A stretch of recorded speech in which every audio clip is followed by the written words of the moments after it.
News, keeping you informed 24/7. Catch us on Topstar Channel 110 and follow us on Facebook at Prime TV2 Zambia. Prime TV2, the home of breaking news.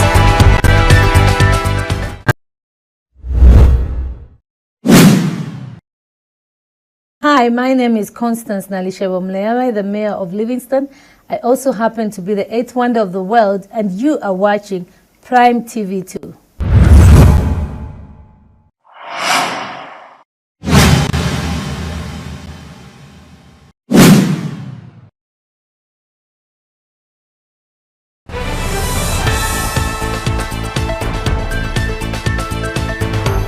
Henna muligisi idekoda ya Topstar amwebere magani atugwa munchiri agasimpe amumasena mo mukala ambunga bahimuwezelela twambo bahomega abahimulimo twamwetela magani muhyogo yonse hajihi anamajaja wa Prime TV2 channel 110 ninganda ile tamagani mbwabele.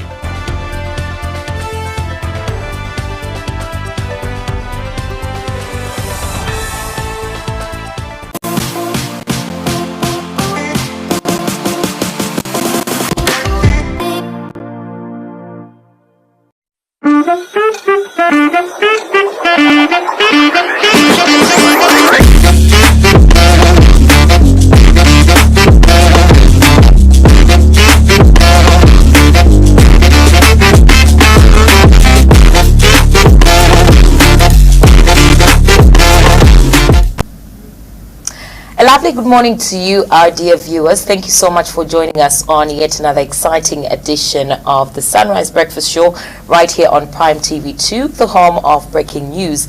And of course, it is a lovely Wednesday, I guess, because it is a ladies' day out. And of course, later on, it's going to be a ladies' night out. We call it like that because obviously there's so much that we have jam-packed for you on this particular show. And do not forget that you're catching us live. That is on Topstar Channel 110 and streaming across all our digital platforms. That is Facebook, YouTube, and of course our website, that is PTV2 Zambia.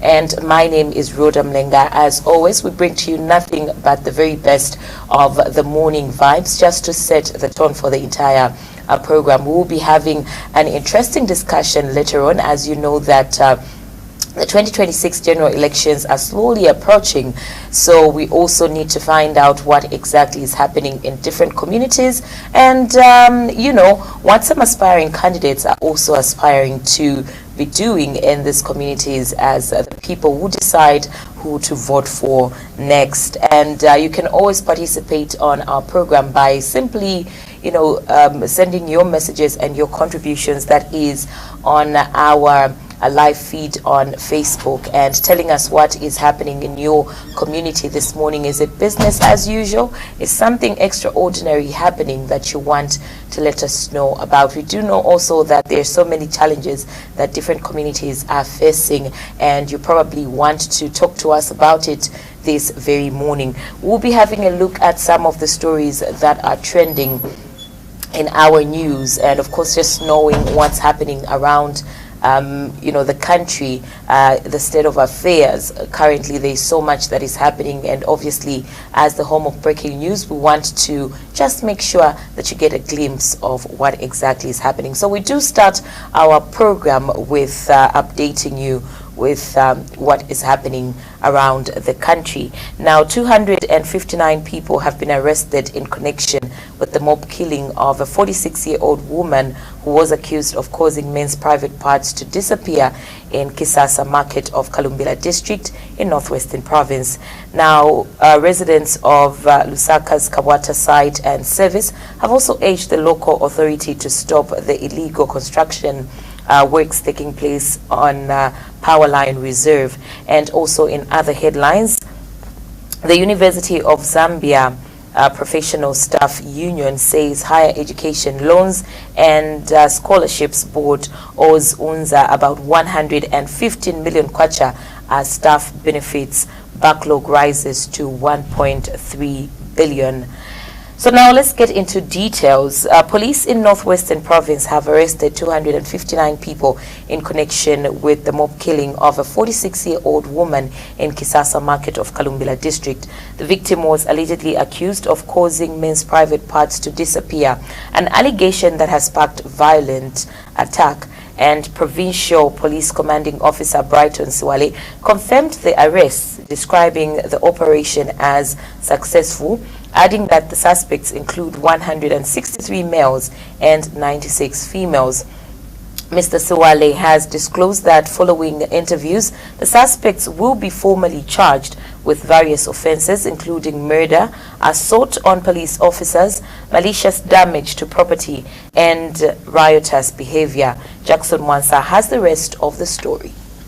At exactly 07:22 hours this Tuesday, March 24, 2026, more suspects were brought into Solwezi Central Police following a major overnight operation by the Zambia Police Service, working alongside other law enforcement agencies. The operation led to the arrest of 259 additional suspects in connection with the brutal killing of a 46-year-old woman from Chingola in Kisasa area of Kalumbila district.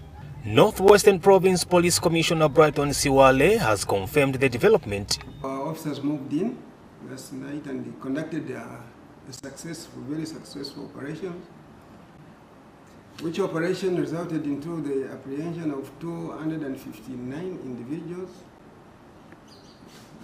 tabulated as follows: 163 male, 96 females. And these individuals, when we do our interviews, will be charged accordingly for the following offences: offence of murder, assault on police, malicious damage to property, and riotous behavior. Mr. Siwale has also warned members of the public against taking the law into their own hands. Zambia is a country governed by laws, and no one, and I mean no one at any given time, should take law into their own hands.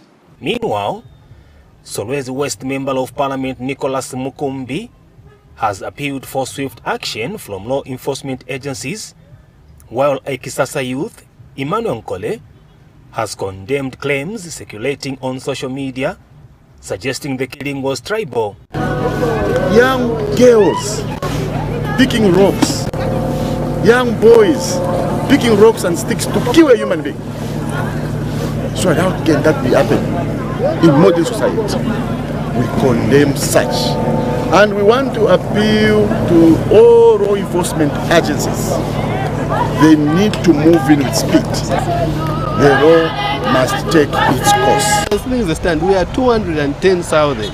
That is the healthy numbers that we collect through the clinics. But here is somebody who's telling us to say we are tribal. How are we managing to accommodate all these people if at all we were tribal? Let's embrace the one Zambia, one nation. So far, a total of 276 suspects have been arrested in connection with the mob killing. Jackson Mwansa reporting for Prime Television News in Solwezi district of Northwestern Province. Right, so that is one story that has been trending throughout the entire week, obviously from the weekend of when that particular incident happened, and that is just police in Northwestern Province that have arrested about 259 people in connection with the mob killing of a 46-year-old woman in Kisasa Market of Kalumbila district. And of course, we have seen a lot of videos circulating on social media as to, you know, the family speaking out. We did see a very disheartening clip of the husband, you know, just calling out Zicta to say they should, you know, take out all those videos that have been circulating on social media. Quite disturbing.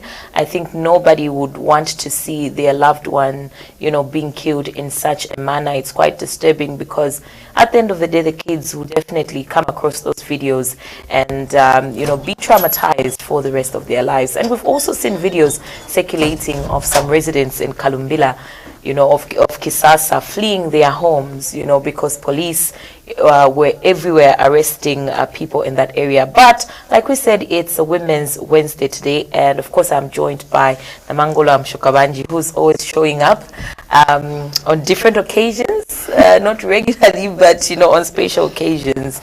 Hi, how are you doing? I'm okay, thank you, and thank you so much for having me. Absolutely. How are you feeling this morning? I'm okay. That story that has been circulating, I don't know if you would want to say something about, the arrest, and maybe what is your view from the time that did take place? That particular story involving the woman that was killed by a mob in Kalumbila is actually, it makes sad reading and sad viewing, because we are seeing a group of people, a society taking the law in their own hands, which is not supposed to be the matter at hand, because when somebody is deemed to have committed an offense, that's why the police are there. People are supposed to report these matters to the authority in charge, which is the Zambia police. So they were supposed to apprehend that woman and take her to the police. But unfortunately, we've seen the worst happen. We've seen the mob getting angry, and it all emanates from just these talks around of the disappearing private parts, which hasn't even been proven. So those were just allegations that were labeled against her, and we've seen a community rise against her. So now it will make you wonder what has happened to Ubuntu. Why isn't the community reasoning in that particular direction of maybe helping that woman? Especially that when you view the videos that are making rounds on social media, you notice that most of those people were actually women themselves. Women and girls are the ones in the forefront stoning that woman to death. It's actually sad. I'm saddened, especially that as a society we are departing from the moral values of helping each other.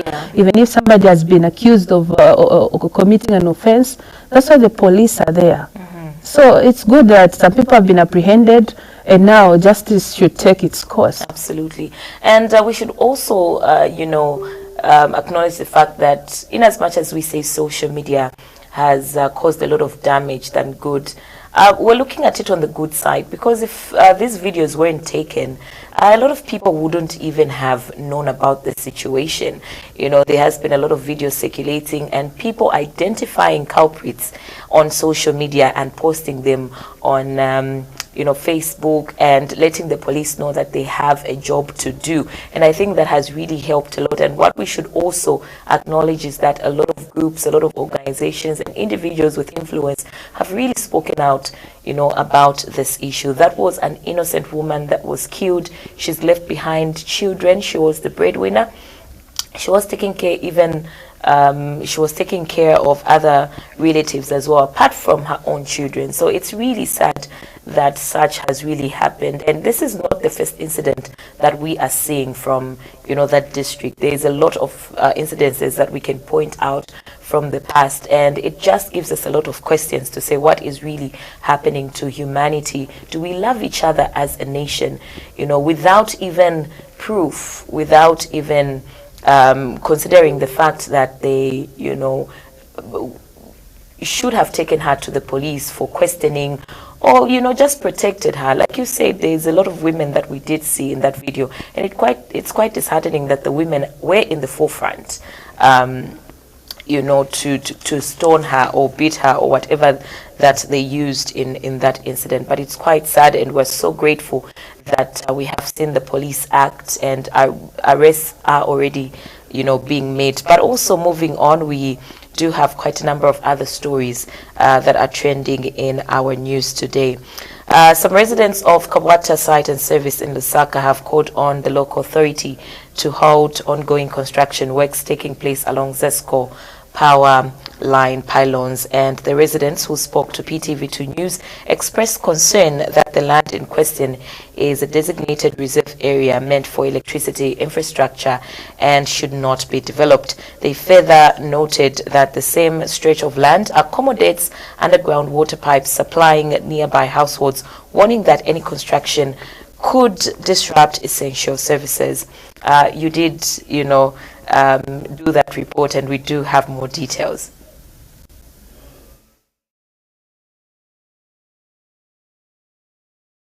Maybe maybe you can give us more details as we wait for the report on that particular news story. Thank you so much. So this particular story is from Kawata Site and Service, which is a compound here in Lusaka. So the residents observed some constructions that were recently started on a reserve land that has power lines. The power lines connecting power to the said community. So when they observed this illegal construction, like they put it, they thought it's illegal because there are power lines along that area. They called us and I went on site, and true to their word, I found some beacons had already been put up.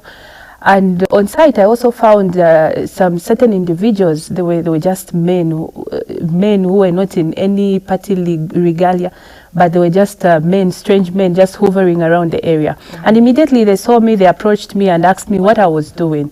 I equally also asked them what they were doing. So they informed me to say, we know why you're here. So if you must know, this land has been given to us by some civic leaders. They mentioned some names. Of course, I withhold the names because these are just allegations.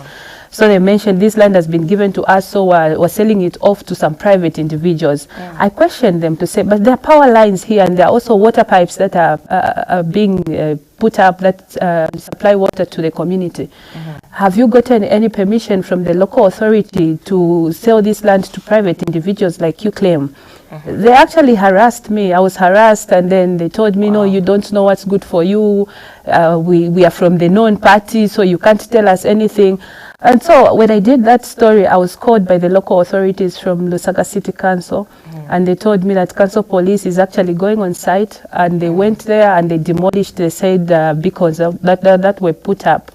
And the community was very happy. So I spoke to some community members who did not want to be on camera for fear of victimization, because they allege these men doing this are actually cadres from a named political party. So the residents complained to say if they put up these buildings, will be disturbed, there will be disruption in the water flow because they're just pipes passing underground on the said land. So they feared that this is now lawlessness at the highest peak. So I did that particular story, and I'm yet to make a follow-up just to ensure that after the council police went and demolished the said beacons, those men will not do any other constructions on that land. Because what it is, if they demolish those beacons, those same men can still go back. After they see that it has quieted down, there's no more noise, they'll still go back and do the constructions. So this is a particular story that I'll be following up keenly on. I'll be actually going on site just to make sure that the right thing is done. And like they mentioned that they were given authority by some civic leaders, this leaves you to wonder what happens to our authority, what happens to these leaders that we put in power to do the right thing. And these are the people that are being pointed at to say they're selling off land that is meant to be a reserve land. So it's actually our duty now as the journalists to go on the site and make sure that people do the right thing. We hold them accountable, because if they mention Councillor A.B. has given us this authority to sell the land to a private individual, which is going to affect a lot of citizens who depend on power from that particular power line that passes through the said land. So it will benefit only a few individuals who pocket the money because they've sold off this land, when the majority citizens are going to suffer the worst. So we're going to follow up keenly on this particular story just to make sure that there's sanity and people follow the law. We have laid down rules and regulations that people need to follow, and these people who are in authority, the ones in the offices, need to also abide to the said laws and not abuse their authority. Absolutely. It's quite sad to see that in this time and day we still have cadres that are just harassing residents. But let's get to see more details in this report. It seems Namangola has already given us enough information on that particular story, but we will take a short break, and on the other side we will get to talk to Mr. Morgan Mwangala Kapui of the Citizens First Party, just of course to get more information on quite a number of issues, including the 2026 general elections. And the question that a lot of citizens are asking themselves Do these, aspiring candidates have the capability to unseat the incumbent Mulambo Haimbe of the United Party for National Development? So Mr. Kapuyi will be joining us now in the studio later on as we go for a short break, just to, have a conversation with him. We take a break.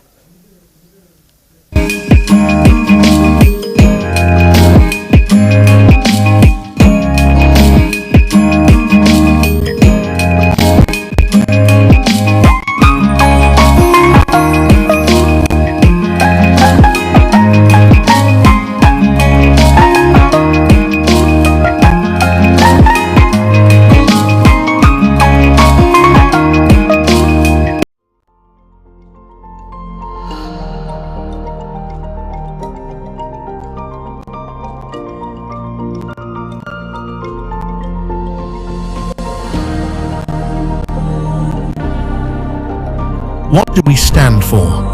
We stand for possibility, for the belief that every tomorrow begins with a choice made today. We stand for growth, for curiosity that pushes boundaries, for knowledge that prepares you not just to adapt, but to lead. We stand for community, for minds that don't just think, but connect, for hands that don't just build, but uplift. We stand for experiences that shape you, for friendships that anchor you, for courage that carries you beyond this place. Here you become more than a student. You become a maker of solutions, a believer in dreams, a contributor to something greater than yourself. This is where purpose meets possibility. This is where futures are built. Chas Brook Passar University, where you stand for what matters.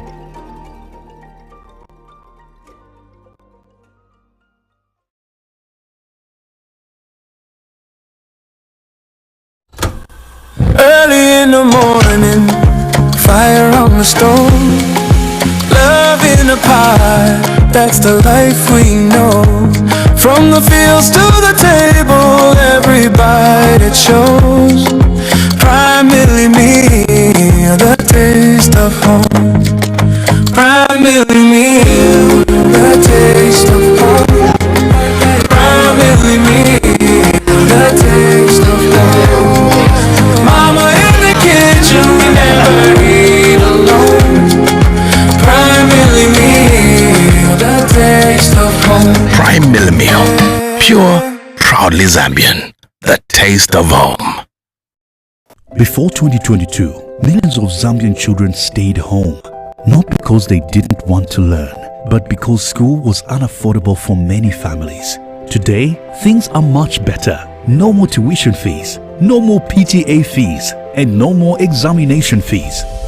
More than 2.5 million children are back in class across the country, from villages to towns, from the cities to the districts and provinces. Schools are feeding our children and classrooms are full again. And with the enhanced Constituency Development Fund, communities around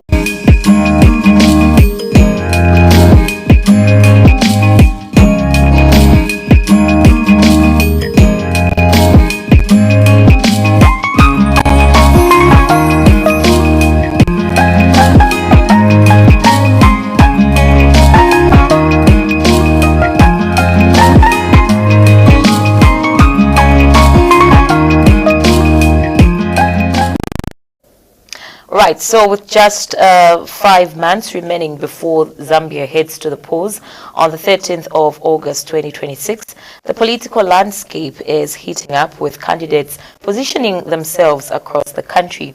In Lusaka Central alone, more than 10 aspirants have declared interest, and among them is Morgan Mwangala Kapuyi of the Citizens First Party. But does he have what it takes to unseat the incumbent Mulambo Haimbe of the United Party for National Development? Mr. Kapuyi now joins us in studio. Good morning, sir, and welcome to the Sunrise Breakfast Show.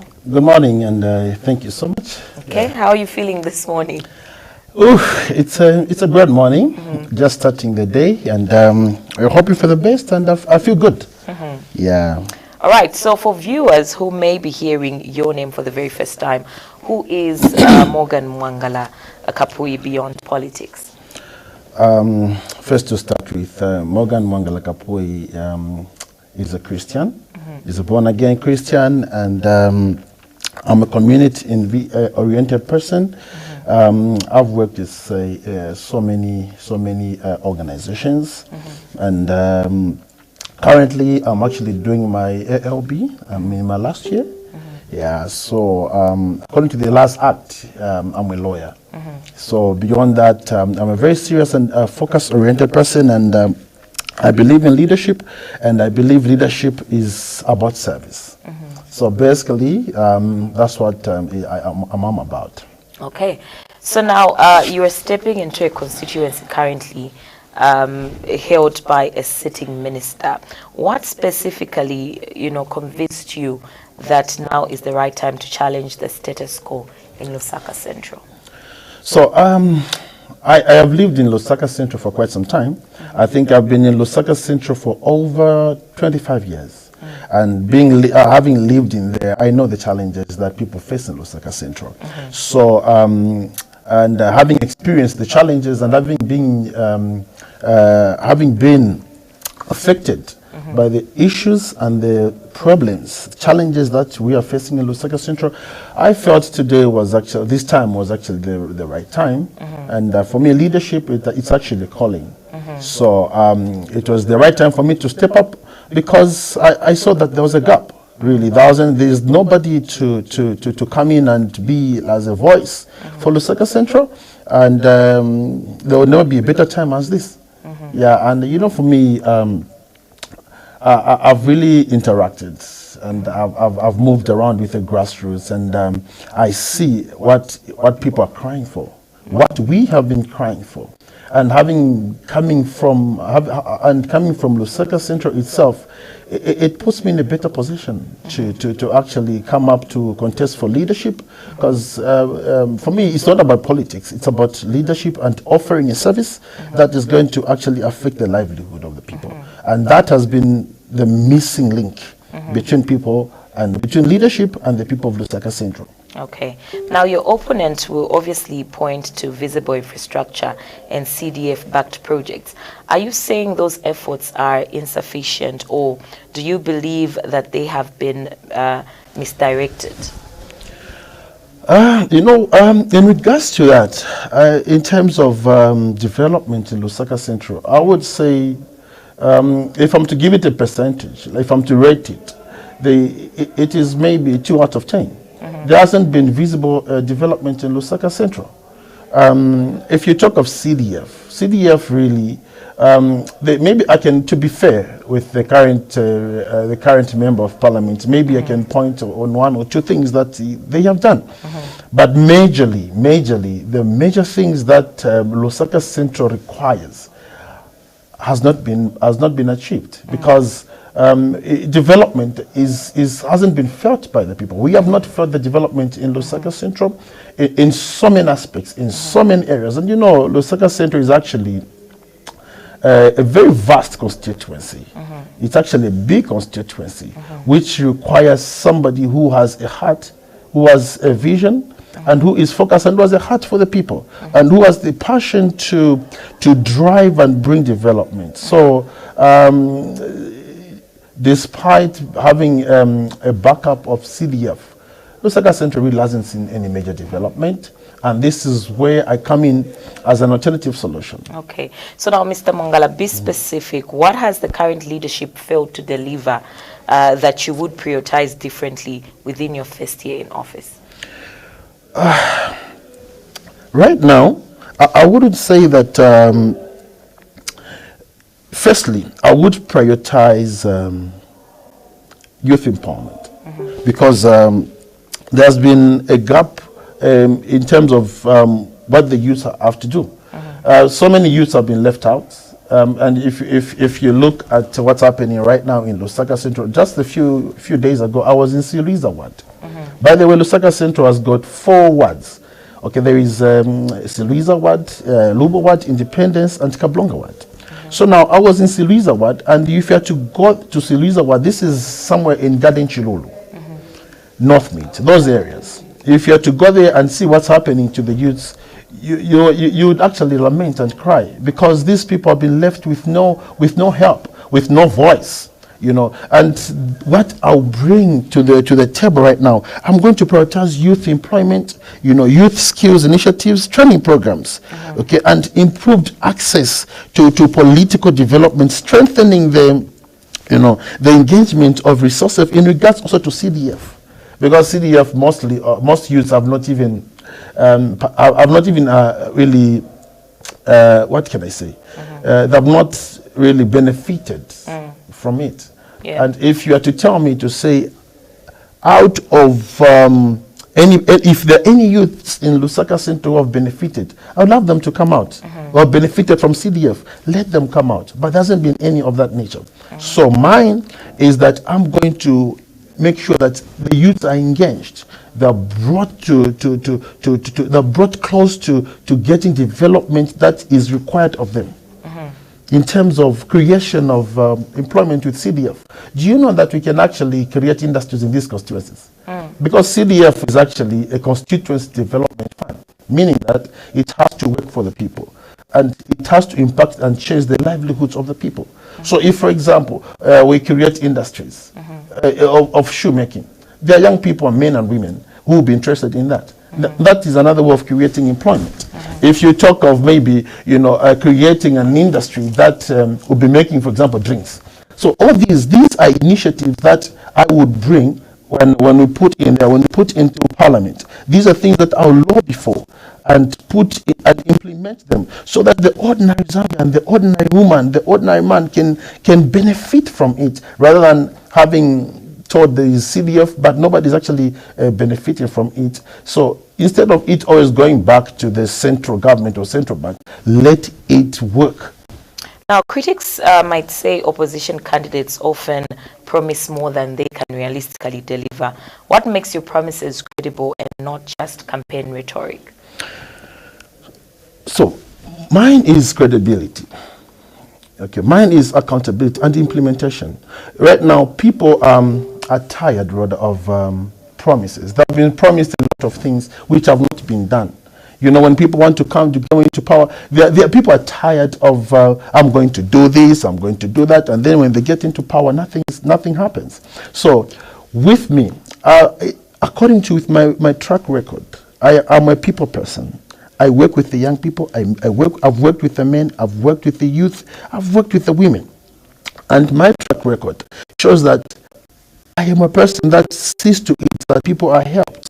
And so it's not about political rhetoric. It's an issue of implementing the promises. So mine will be to work and bring development that will be felt, and that is going to impact a generation. That is going to impact the people of Lusaka Central. These are things like, cleaning of drainage system. All right. These are things that also would actually bring empowerment to young people. Things like there's a road in Kablonga, a Kudu road. That road has been dilapidated for a very long time.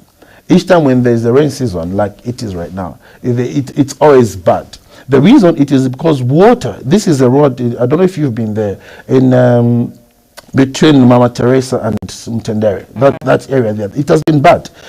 Just recently, I discovered that they actually did maybe put some concrete, but that is not permanent, because when the rains come, the water sits there, and that's what erodes whatever structure they put there. What is needed to be put there is a drainage system. So why not bring proper engineers? Bring in the city council, lobbying stakeholders that can actually help to better the lives of the people by creating good roads, that people can be driving on good roads without trying to meander and run away from roads because it is damaged.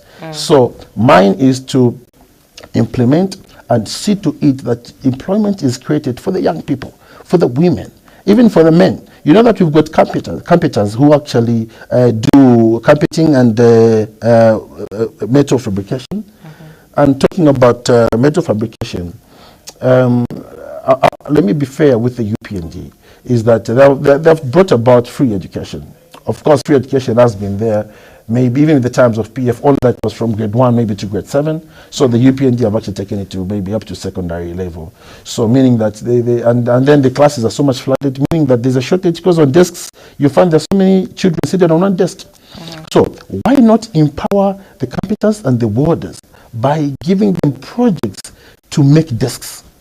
That is another way of empowering. So those are some of the things that I'll be able to do different. Now let's address political reality. Your party, Citizens First, does not currently command parliamentary majority. How do you plan to influence policy and deliver results in such an environment? So currently, Citizens First is actually 3 years old. It's a new party, which is led by a very focused leader, a leader who has a vision and a leader who has a passion. That is my president, President Harry Kalaba. So, right now we do not have any representation in Parliament. And I'd love you to ask me that question after August 13th. Because we're going to have a number of members of Parliament, of which I'm one of them. And that way you'll be able to see how we're going to solicit and lobby. Because the job of a member of Parliament is to lobby for development, is to be a voice and bring out issues that affect the people. Because people send you to Parliament to represent them, not for your own thing, not for your own business. But with that, after August 13th, ask me this question again. Then you're going to see that actually it's going to be a different ballgame. Okay. We will definitely wait for that. Now, something else that I would definitely want to ask is that, do you genuinely believe that the ruling UPND has failed Lusaka Central? Or, you simply offering an alternative vision rather than a correction? So I think when you, excuse me, I think when we just started, I mentioned to say that there's been a gap in Lusaka Central in terms of leadership. So in Lusaka Central, it is actually lamentable. The UPND has failed. The incumbent right now, the member of parliament, has failed to deliver to the people.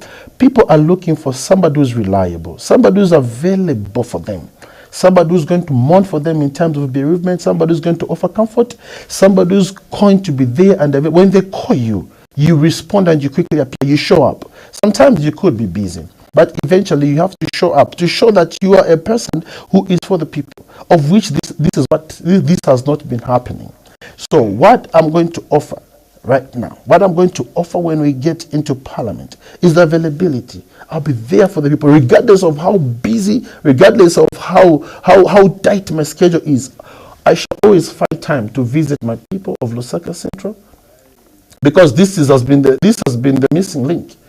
If you go to Lusaka Central for the past 4 years, the member of parliament hasn't been showing up. And this has been the cry. So to answer your question, Rhoda, is that Lusaka Central, in UPND, the Lusaka Central have actually not delivered that much. There are very few things that I can actually point at to say, okay, they have done this, but it can be done better. We know it can be an improvement. So with what they have done, I'll be able to actually improve on them. Mine is not to there's been this tendency when there's a change of government or there's a change of a person in office, they want to shun away from the developments that the previous person was doing, which is a wrong thing. So we need to change that narrative. What we are going to do, myself and Citizens First Party, is that we are going to improve on what has been done. What was not done, we are going to go for it. And make sure that we bring serious development to the people and to the actual people, improving the livelihoods of the people. So in short, UPND has the UPND in Lusaka Central have not delivered. There's nothing on the ground that you can actually look at, point at, and say this was beautiful. They themselves, ourselves who are in Lusaka Central, have not seen any of those things. You just mentioned that there are a few things or countable things that you can point at that they've done correctly or that they've improved on or that they've developed. So now the opposition is known for just criticizing, the sitting government, but maybe just tell us a few things that you've noticed that you're happy with as an aspiring candidate.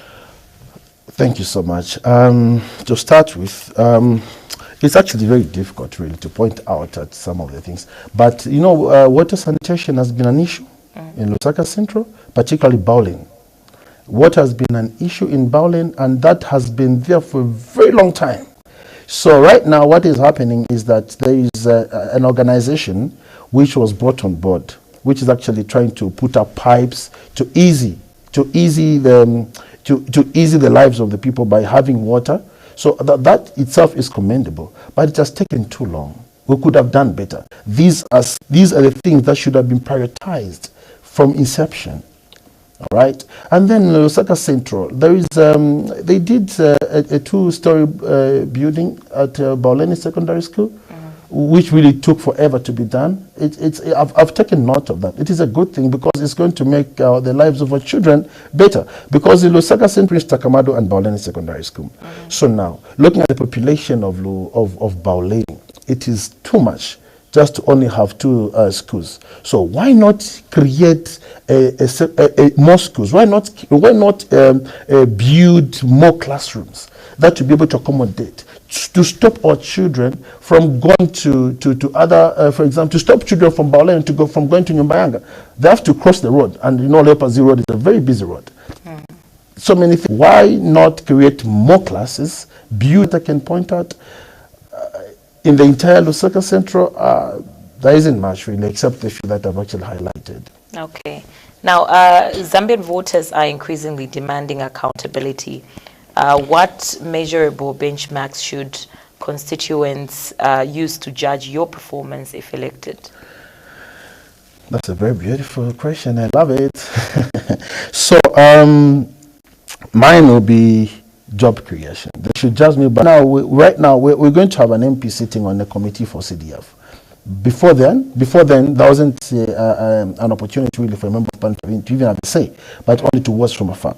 But currently, with the bill that was with the new enacted law, a member of parliament has that opportunity to actually sit on the committee for CDF, and so with that, I'll be able to show that there's transparency in the allocation of CDF, and then accessibility of leadership.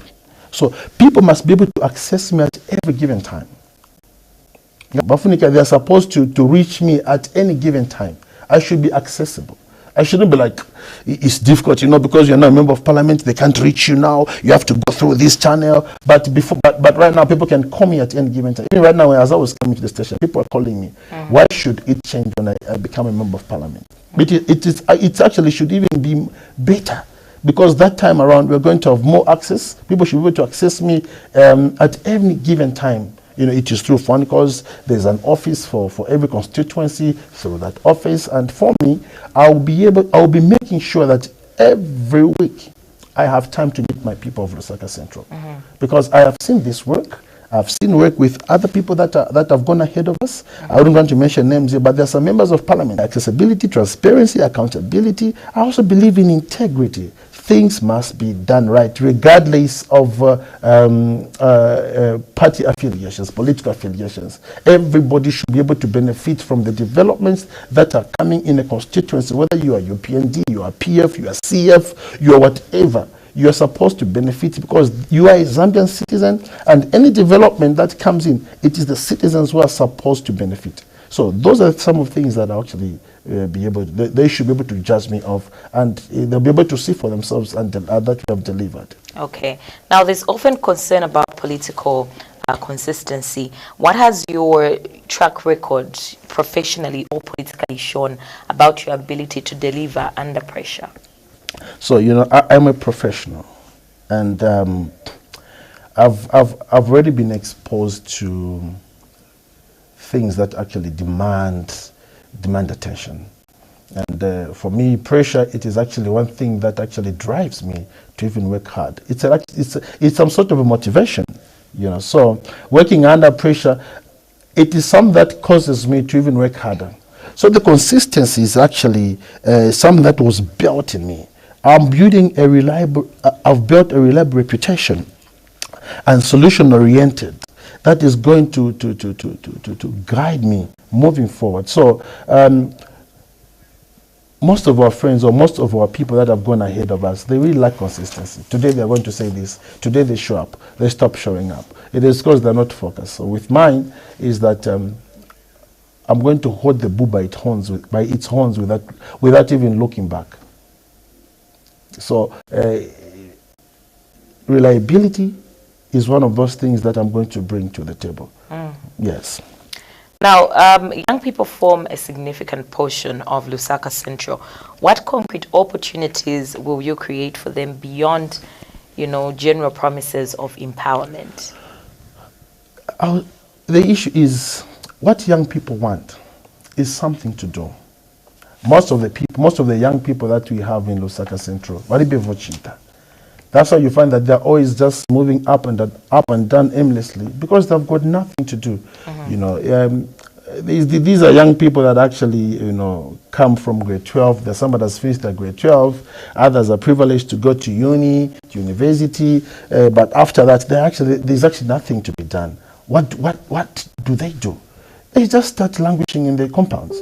So my job will be to make sure that our young people, you create employment for them.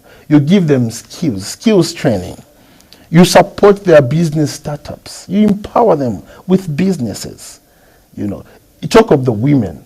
Create jobs for them. Create things to do for them. Let's say mechanics, electrical engineering. All these things, these are things that interest the young people. And these are things that are going to help change the lives of people in Lusaka Central, the entire Lusaka Central. So basically, skills training and promoting entrepreneurship. You know where I come from? I come from the streets, and I believe in entrepreneurship. I believe in hustlers. A lot of young men and women are actually hustlers, and that's where I come from. Even right now, I'm still an entrepreneur.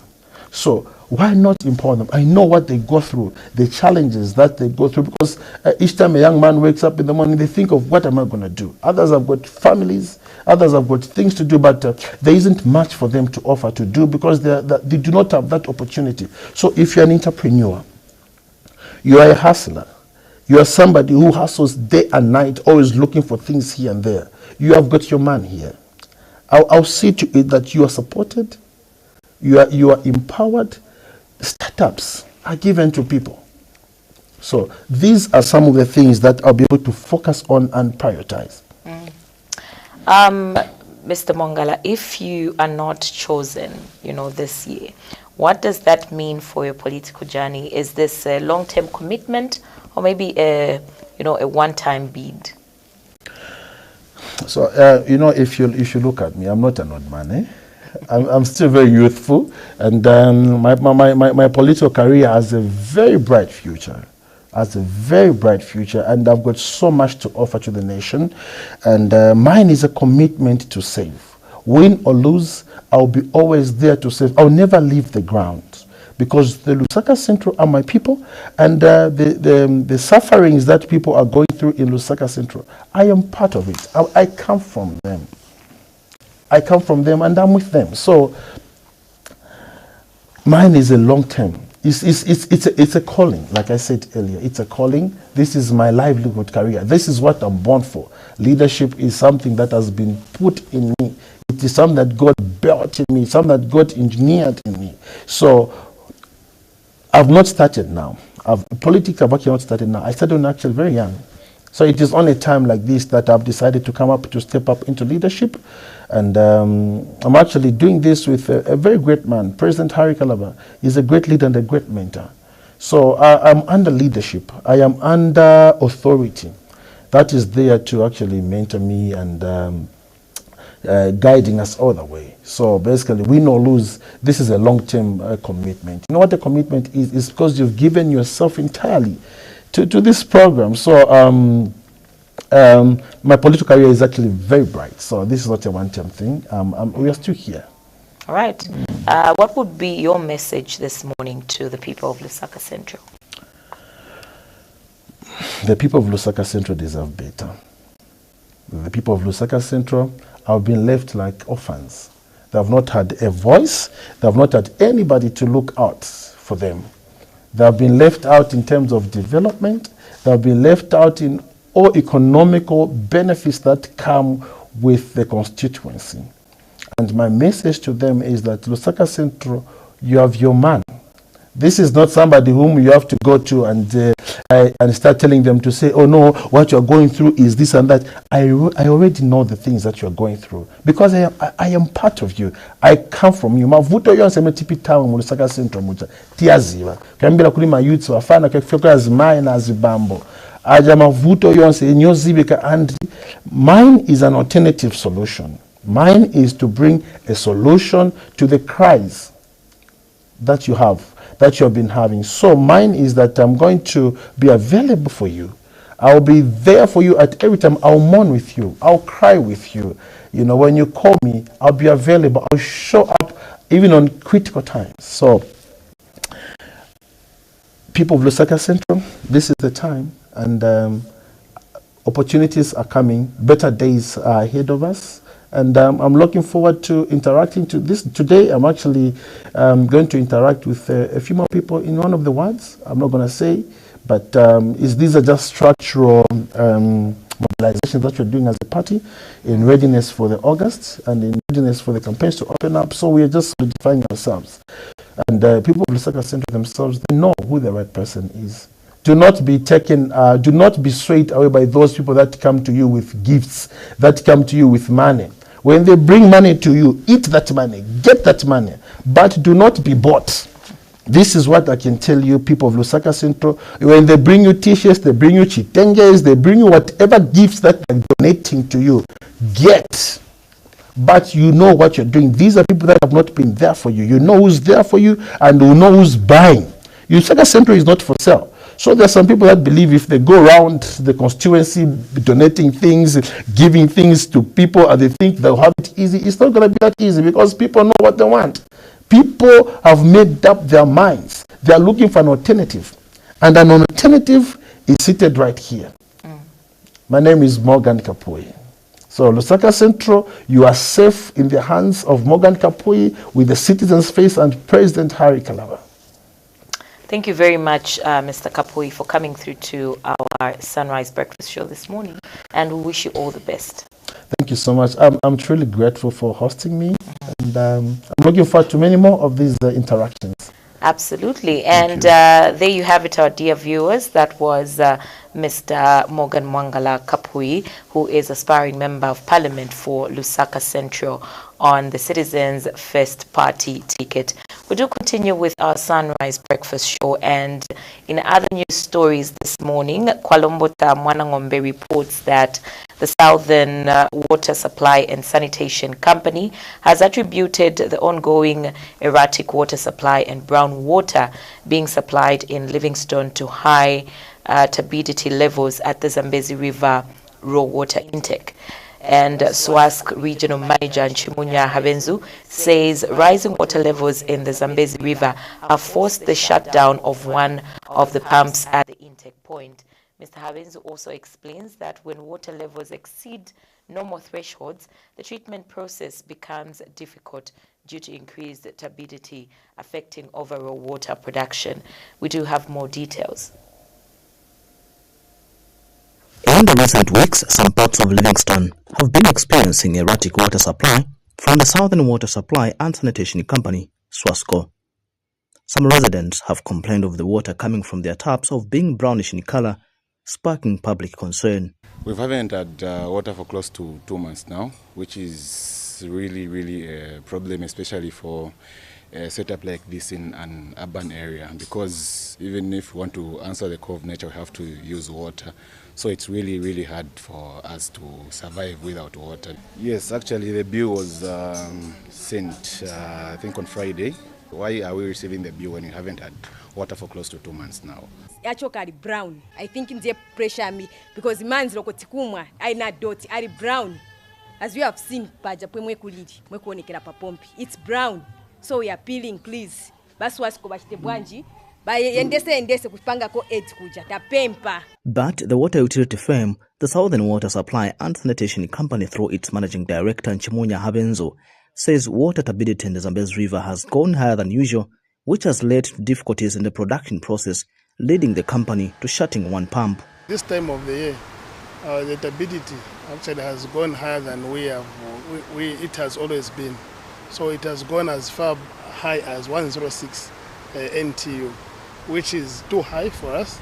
So you see to say our production had to reduce, especially over the weekend, for us to accommodate the high turbidity. As much as we have the capacity to pump as much water as we require, but the turbidity has been too high for us, so that's why we had to switch off one of the pumps so that we can reduce flow in the clarifiers. He says this is why some places, especially those that are far from the water plant, have been receiving less or no water. So because of that, you see to say some areas, especially which are far from the plant, have been receiving either no water or intermittent water supply. The Zambezi River this year has gone high. I think the highest it has been for some time was in 2022 when it went up to 2.7. But this year, today, as at today, it's approaching 3.0, which is quite high. And it comes with a lot of turbidity before it settles down. With high water levels in the Zambezi River, which according to the company comes with a lot of turbidity, it is expected that this may continue for some time till water levels go down. Kwalombota, Mwanangombe reporting, Prime TV News in Livingstone, Southern Province. If it's not on Prime TV 2, verify it. Our dedicated reporters across the country bring you accurate, well-researched news, keeping you informed 24/7. Catch us on Topstar Channel 110 and follow us on Facebook at Prime TV 2 Zambia. Prime TV 2, the home of breaking. Facebook at Prime TV 2 Zambia. Prime TV 2, the home of breaking news. All right, so it is that time when we get to the world of sport and obviously get to find out what has been happening, what is currently happening, and what will be happening. So for all the sports lovers out there, we do not just talk about football, but also other active sports that we have in Zambia. So I will allow Mr. Jeremiah to pick it up and just run us through what we expect. Well, thank you very much, Rhoda, for giving me this opportunity and just to talk about sports. Blue is a beautiful color for you. Thank you very much. It makes you glow. Thank you. Well, we do have a lot of great things that we're talking about, and this is a question that I was asked at one particular point. Some people just asked, did Esther Piri fight on the ladies' fight night? Did we see that particular fight? And you never talked about it. It was supposed to be on the 27th of this month, but unfortunately it has been postponed to the date. Of course, it's going to be on the 24th of April. So that is the fight night, and we only hope that everything else is going to be made, and basically this is going to be the last date in terms of postponement. They're not going to postpone anymore. So we need to see Esther Piri coming back into the ring and fight on the night of the fight night, because I think the reasons why she wants to fight and where she has to take the money to is absolutely amazing, and everybody else should support this cause. And I'm pretty sure that the likes of Malunga, who has been in boxing for the longest period and is one of the promoters, the best promoter that we have in our country, can actually help out Esther Piri so that she has this particular bout. And I'm pretty sure we're going to talk. And of course the media as well. Let's go and have, just to have an interview and talk about how she's going to really realize the monies and the sponsorship. It's really difficult.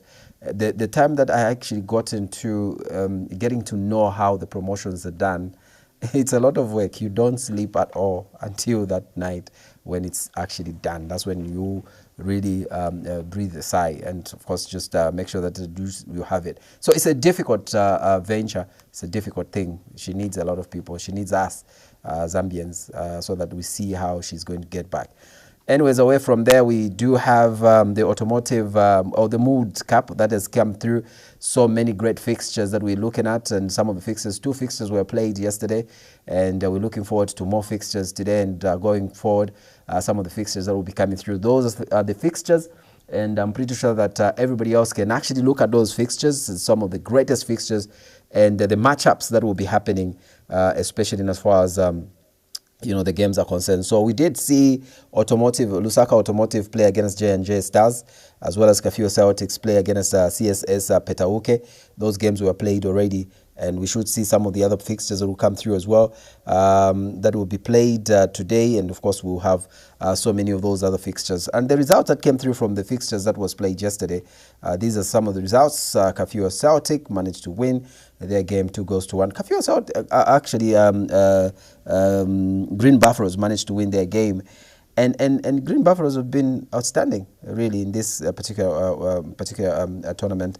And Lusaka Automotive also managed to win 15 goals to 2. It was a massacre. So those are some of the results, and we'll keep updating you, keep giving you some of the results. And of course, when we get back on Friday, we'll be giving you more fixtures, more results, and that will come through from the games that will be played. And some of the games that will be played later on the weekend, we'll keep giving you that much.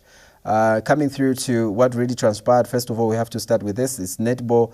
Midlands Netball Association was suspended or cancelled because of certain things that really happened. That's the letter that came through from the motherboard, the Netball Zambia. So they actually brought that, and this is one of the letters that came through, and of course, just to suspend the Midlands Netball Association. Unfortunately, this is a ban that came through from there.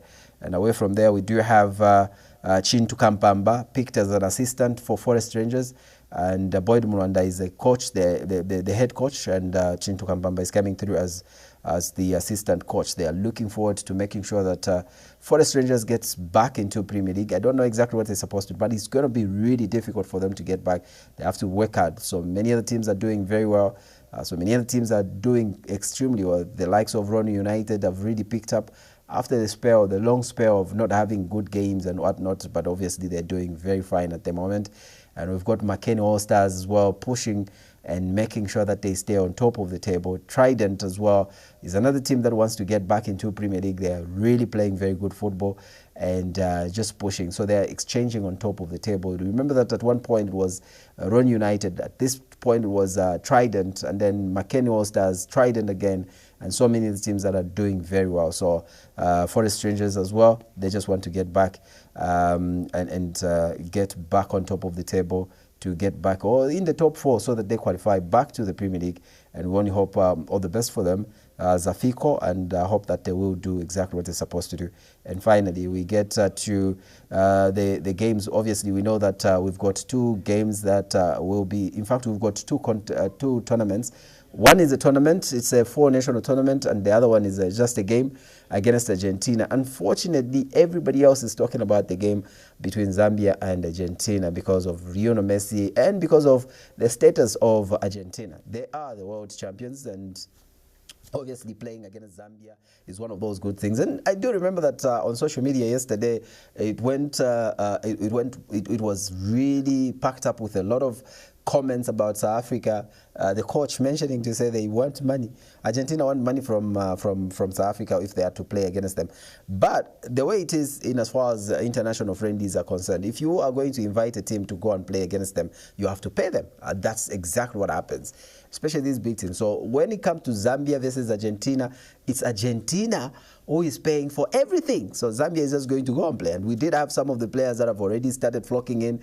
The likes of Patson Daka have come in. And of course, we did have Fashion Sakala, some of the other players that have been coming in so that they get together. It's a international week, so obviously we should be having so much that will happen. And then in this is the fix or the team that has been picked for the 4-national tournament that includes Botswana. It's going to be in Botswana. That includes Botswana, Zimbabwe, Malawi, and Zambia.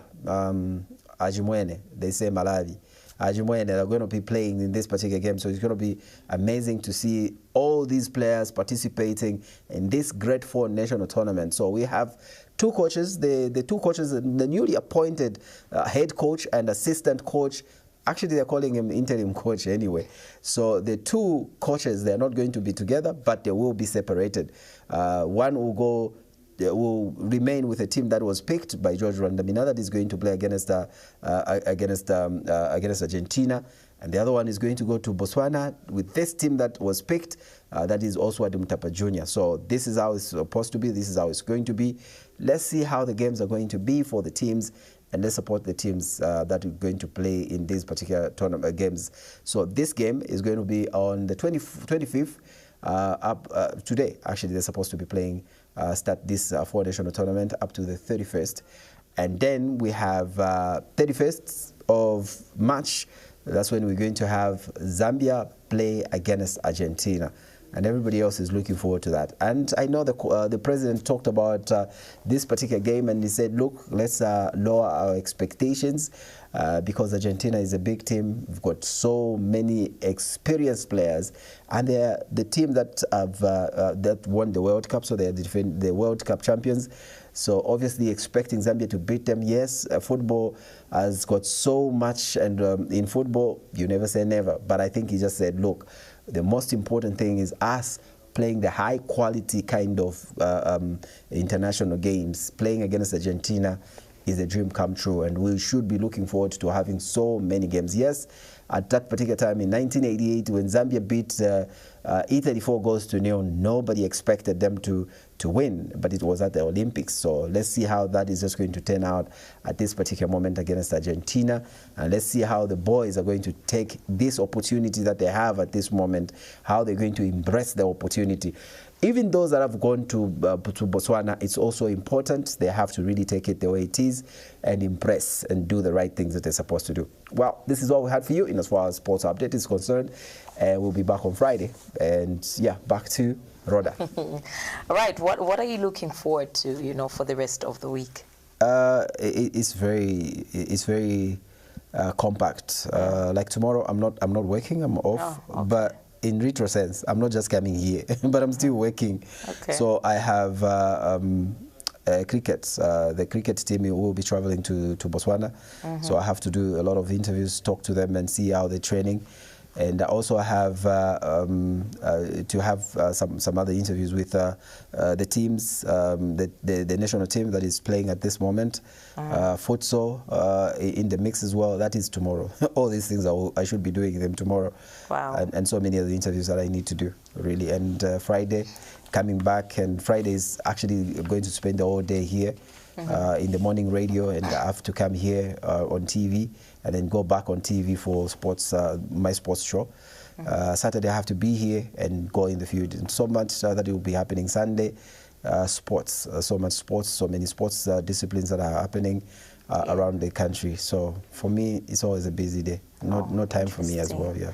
All right, thank you so much for that. But we get back to our news stories, and in another story, Oswald Kafanka brings us news from the University of Zambia professional staff, where the union has revealed that the University of Zambia is owed 115 million by the Higher Education Loans and Scholarships Board in unpaid student fees. Speaking during a joint press briefing with the University of Zambia Allied Workers Union, Unzaprosu President Likezo Pumulo said the debt has severely affected the institution's operations. And Mr. Pumulo noted that while government has made efforts to expand access to higher education, the increasing number of students on government sponsorship has not been matched with adequate funding. And he has also further disclosed that there has been no progress in settling gratuities and superannuation benefits, with outstanding payments to both current and retired workers now standing at a whopping 1.3 billion kwacha. The union has since called for urgent intervention to address the financial challenges facing the institutions. We have more details. The state of the University of Zambia has continued to be a source of concern due to ongoing financial challenges, with current and retired staff owed up to 1.3 billion kwacha in gratuities and superannuation benefits. The University of Zambia Professional Union staff, Unzaprosu, has now raised concern over the delayed remittance of fees for students on government sponsorship by the Higher Education Loans and Scholarship Board, a situation affecting the university's operation. Likezo Pumulo is UNZA Prosu president. You may recall that previously we issued media statements in November last year, that is November 2025, expressing our displeasure with regards to failure by the Loans Board to remit the full monthly payments for students on government sponsorship. A situation which led to UNZA struggling to meet its operational costs. Failure to correct this anomaly is an injustice to many institutions and individuals that have running contractual obligations with UNZA. The union has further noted that there has been no progress in settling gratuities and superannuation benefits at the university.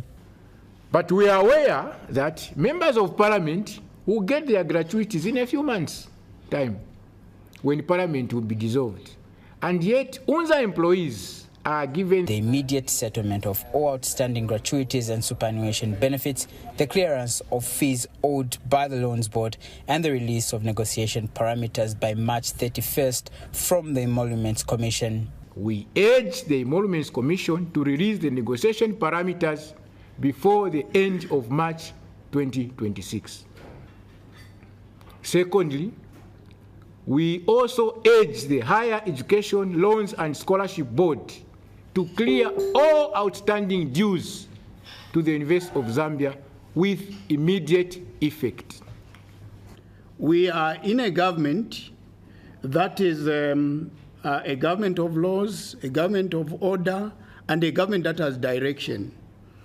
We do not believe that the government that we are speaking to of the Republic of Zambia is such an irresponsible government that even when issues are highlighted in the manner that we are highlighting them now, they will choose to ignore or to pay a blind eye to what is their legitimate responsibility to take up. Also at Kafuanka, Prime TV News, Lusaka. What a really sad situation there. But moving further, construction of a new modern market shelter to replace the one that was gutted by fire at Chuampala in Chingola is set to commence next week.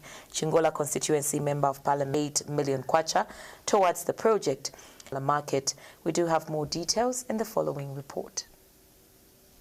A sense of hope and renewal filled the Chuampala market as community members gathered to commission a newly rebuilt ablution block.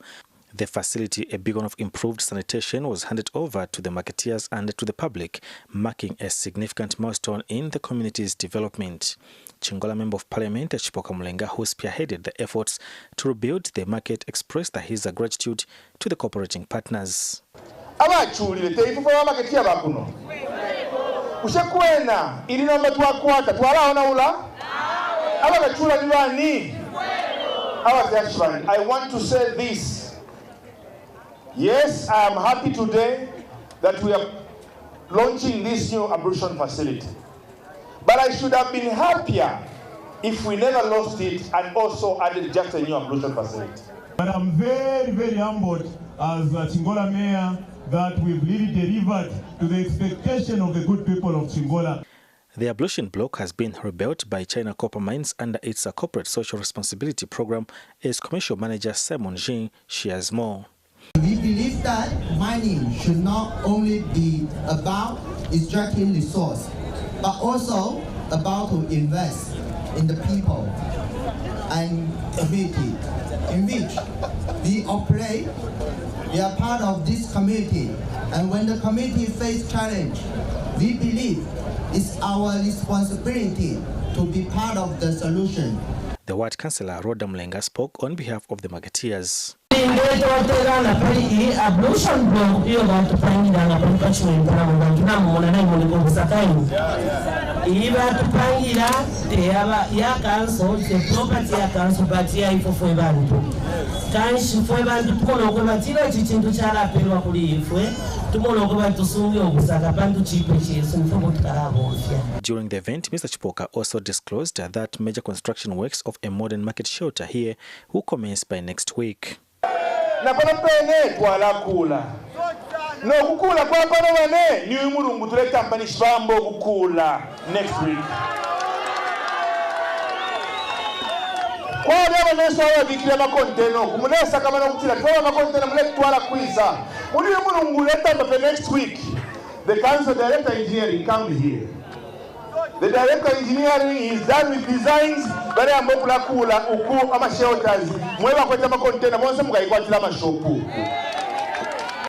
Reporting for Prime TV News, Derek Chitiamba in Chingola District, Kobot Province. Right, so moving on, John Shikabe in Southern Province brings us a report on how the government has moved swiftly to restore connectivity between Namwala and Monze districts in the Southern Province after heavy rains damaged the Wengwa Old Bridge on Saturday evening. A team of engineers from China Geoconstruction Company working alongside Capiam consultancy was deployed to the site to carry out urgent repair works and ease movements for residents who had been stranded for 2 days.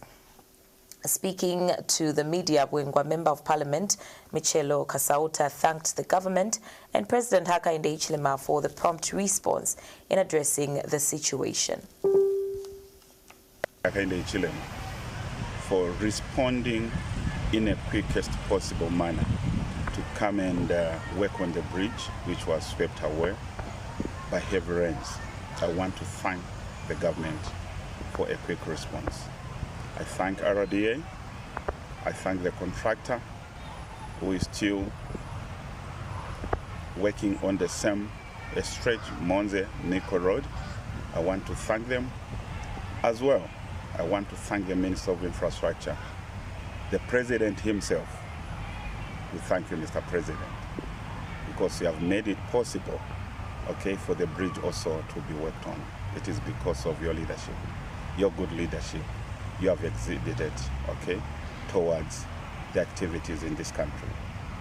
Then I want also to thank the people of Wengwa for exercising patience. And you remember the day before yesterday when we experienced such challenge in Wengwa constituents. I requested the people of Wengwa that remain a little bit patient, don't panic, we are going to work on the road. And as I'm speaking right now, the road is complete and we have reconnected, okay, now. Mubwingwi wakuhambana kutwingula kuti road abambwe. Ano mpomo ndibe nono jino jindi, myoto kala yatalika kwinda. Jambiri yakuti twanunuka myoto yali wakunamwala yasigawa, yali kwima, chitali mibapiruka bantu bapati. Alo yali wakumonze mbubona tialugo nyakulanduka. Ono mulibobuya kwakomana akupa kumbaina kubasolo liba kulumende ya judo kumba kububeresi bwaba kamboga kuti twajiwa hakuranduka abana passenger besu igwinka kumonze. And moving on, the Zambia Airports Corporation Limited has increased fuel storage capacity at Kenneth Kaunda International Airport from 1.5 million to 3 million litres under its airport farm project aimed at enhancing energy security in Zambia's aviation sector. Speaking during the groundbreaking ceremony in Lusaka, Minister of Transport and Logistics Frank Tayali said the existing capacity comprising 1.5 million litres of jet AI and 150,000 litres of avgas has not kept pace with growing demand and is no longer sufficient to support the country's long-term aviation ambitions. Joanne Sabila has more details in the following report. Amid high fuel demands and the increase in passenger volume, the Zambia Airports Corporation Limited has upgraded its Kenneth Kaunda International Airport fuel storage capacity. At the groundbreaking ceremony that was held in Lusaka today, Transport and Logistics Minister Frank Tayali said the launch of the project will help support long-term energy efficiency and national development priorities. The past year alone, we have seen increased interest from airlines and the introduction of new routes, reinforcing Zambia's position as an emerging aviation hub. Efficiency and cost-effective fuel infrastructure will be key in sustaining this momentum. This investment of about $12.7 million to be delivered over an 18-month period, with completion targeted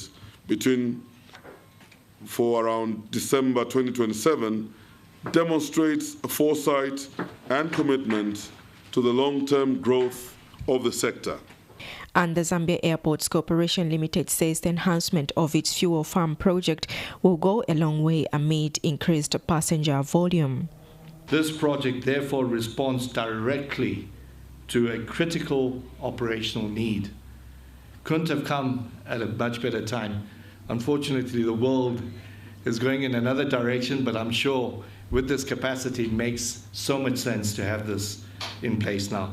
The joint venture between Puma and Total Energies marks a significant milestone towards delivering a strategic infrastructure efficiently and sustainably. This is more than a beginning of a construction project. It is the start of a transformative journey that will solidify Zambia's standing as a premium regional aviation and logistics hub. As a joint venture providing fuel at Kia, we're an integral part of the aviation business. The upgraded farm project extends beyond aviation operations as it directly supports Zambia's economic agenda by facilitating trade, enhancing tourism, and improving the ease of doing business. Efficient fuel supply strengthens airline viability, supports cargo logistics while ensuring that Zambia remains competitive within the regional aviation landscape. Joanne Savila, Prime TV News, Lusaka. Well, with that story, we end today's Sunrise Breakfast Show. Thank you so much for joining us this morning, and thank you so much for all the messages and comments on our Facebook page.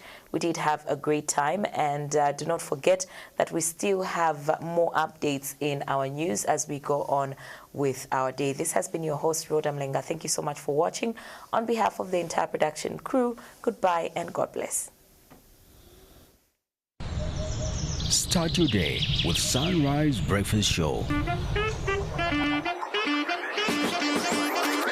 The flagship morning show on Prime TV 2. Wake up to breakfast news as it happens. Not if you're not away. In-depth discussions on the day's top stories. Live reporter check-ins from across the country. Expert analysis on government policies and their impact. The latest in local and international sports. Catch us on Topstar Channel 110 and follow us on Facebook at PTV2 Zambia. Sunrise Breakfast. Sunrise Breakfast Show only on Prime TV 2, the home of breaking news.